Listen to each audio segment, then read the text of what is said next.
Hello guys, welcome back to our channel gaming with Ashna. ഈ video the legend of the നെവർലാൻഡിൻ്റെ part 2 ആണ്.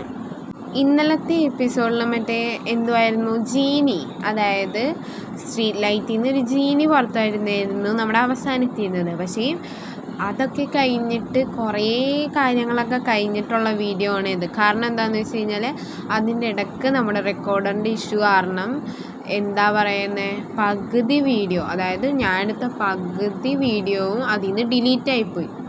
അത് കഴിഞ്ഞിട്ടുള്ള വീഡിയോ ആണ് ഞാനിപ്പോൾ എടുത്തേക്കുന്നത്. അതായത് നമ്മുടെ ജീനി, നമ്മുടെ സഞ്ജു പോയിട്ട് ഒരു സ്ട്രീറ്റ് ലൈറ്റും ഒരു ഒറ്റ ചവിട്ട് വെച്ച് കൊടുത്തല്ല, അതിൽ നിന്നൊന്ന് ജീനി കുറേ കാര്യങ്ങളൊക്കെ പറഞ്ഞ് അത് കഴിഞ്ഞിട്ട് നമ്മുടെ റെലിക്ക് കണ്ടുപിടിക്കേണ്ടായിരുന്നല്ലോ കാര്യം.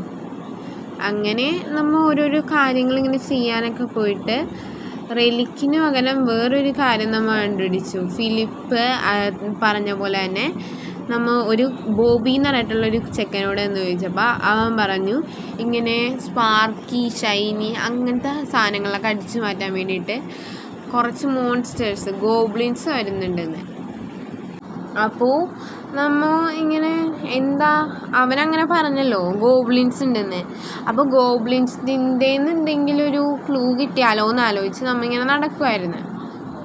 അത് കഴിഞ്ഞിട്ട് നമ്മൾ 2-3 ഗോബ്ലിൻസും ഒരു ഗോബ്ലിനും കുറച്ച് മഷ്റൂംസിൻ്റെയൊക്കെ ഒരു ഇതുള്ള കളറ് വ്യത്യാസമൊക്കെ ഉള്ള മഷ്റൂമൊക്കെ പോലെ ഇരിക്കണ കുറച്ച് ജീവികൾ അവൻ്റെ പുറകെ ഇങ്ങനെ നടക്കണതും അവനവരോട് നിങ്ങൾക്കൊന്ന് മര്യാദക്ക് നടന്നുകൂടെ എന്നൊക്കെ ചോദിക്കണതൊക്കെ നമ്മൾ ഉണ്ടായിരുന്നു.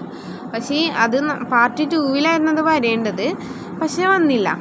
അപ്പോൾ നമ്മൾ എന്താ, ഇപ്പോൾ ഗോബ്ലിനുള്ള സ്ഥലത്തേക്ക് ഈ ഒരു ജീവി, അതായത് നമ്മുടെ ഒരു മഷ്റൂമില്ലേ, ഞാൻ പറഞ്ഞില്ലേ ഒരു മഷ്റൂം പോലത്തെ ജീവിയായിട്ട് പോവാണ്. അപ്പോൾ നമ്മൾ അതിക്ക് മുമ്പേ നമ്മുടെ ഐറിസിന് ഒരു ഫൈറ്റ് എടുത്തപ്പോൾ ഐറിസിന് എന്തോ പറ്റി പ്രശ്നമൊക്കെ ആയിട്ടുണ്ടായി. അത് നമ്മൾ ഗ്രിബിയൽ എന്ന് പറഞ്ഞിട്ടുള്ള ഒരുത്തനോട് സംസാരിച്ച് അതെല്ലാം സെറ്റാക്കി. അപ്പോൾ നമുക്ക് ഐറിസിൻ്റെ ഒരു പവർ മനസ്സിലാക്കാൻ പറ്റും. അവൾ വാട്ടറാണ് അവളുടെ പവർ. കണ്ടോ വയസ്സ്, ഈ കുഞ്ഞു സാധനങ്ങളുടെ ഒപ്പം അതാണ് ഫസ്റ്റ് അടക്കുന്ന ഗോബ്ലിൻ. ആ കുഞ്ഞു സാധനങ്ങളുടെ ഒപ്പം നമ്മൾ പോവാണ്. അപ്പം അതിനകത്തൊരു മഷ്റൂം പോലത്തെ സാധനം നമ്മളോട് അവരുടെ ഭാഷയിൽ സംസാരിക്കുമ്പോൾ നമ്മൾ അതേപോലെ തന്നെ ഒരു സാധനം സംസാരിക്കുന്നുണ്ട്. എന്നിട്ട് നമ്മൾ ടെലിപോർട്ട് അടിച്ച് അവിടെ എത്തുന്നുണ്ട്.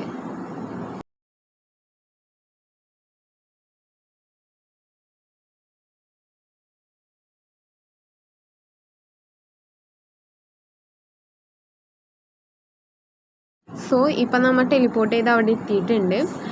അപ്പം ഇപ്പം നമുക്ക് മനസ്സിലാവും ആ ഗോബ്ലിനാണ് എന്താണ് ആ റെലിക്ക് എന്ന് പറഞ്ഞിട്ടുള്ളൊരു വിത്ത് എടുത്തിട്ട് പോയേക്കണം. അപ്പോൾ റെലിക്ക് ഇവരുടെ നിന്ന് നമുക്ക് മേടിക്കാൻ പറ്റുള്ളൂ. അപ്പോൾ ആദ്യം എന്ത് ചെയ്യണം, ഇവരോട് ഫൈറ്റ് ചെയ്യണം ഗൈസ്. ഇടയ്ക്ക് ഹാങ് കാര്യങ്ങളുള്ളതുകൊണ്ട് ഫൈറ്റ് ചെയ്യുമ്പോൾ നിങ്ങൾക്ക് ശരിക്കും മനസ്സിലാവണ്ടെന്നറിയില്ല. അതുകൊണ്ട് അതിൻ്റെ ഒരു കാര്യത്തിൽ ക്ഷമിക്കണം.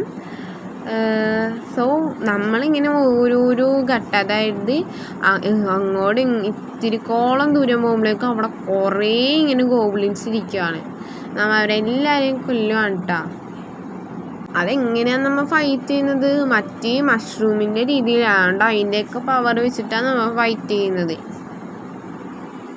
അപ്പോൾ ഇതോ ഏറ്റവും ലാസ്റ്റത്തെ അവിടെ ഉള്ള അതും കൂടി നശിപ്പിച്ചപ്പോൾ ഗോബ്ലിൻ ഒരു കാര്യം പറയുന്നുണ്ട്.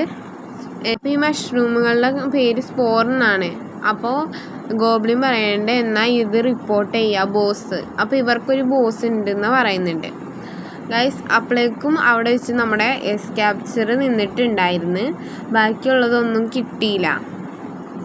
സോ നമ്മൾ ബോസിനെയൊക്കെ ഡിഫീറ്റ് ചെയ്ത് റെലിക്ക് കൊണ്ടുവന്നിട്ടുണ്ടായിരുന്നു.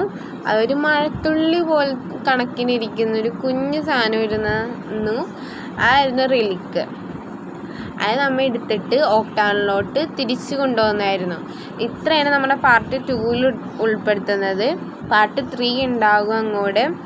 സോ എല്ലാവരും പാർട്ട് 1 മുതൽ എല്ലാ പാർട്ടും മിസ് ചെയ്യാണ്ട് കാണണം, എന്നാലേ ഈ ഒരു ഗെയിം മനസ്സിലാവുള്ളൂ. അതേപോലെ തന്നെ എല്ലാവരും ചാനൽ സബ്സ്ക്രൈബ് ചെയ്യാൻ, ഷെയർ ചെയ്യാൻ എല്ലാം ചെയ്യാൻ മറക്കല്ലേ. So thanks for watching. This is gaming with Ashna.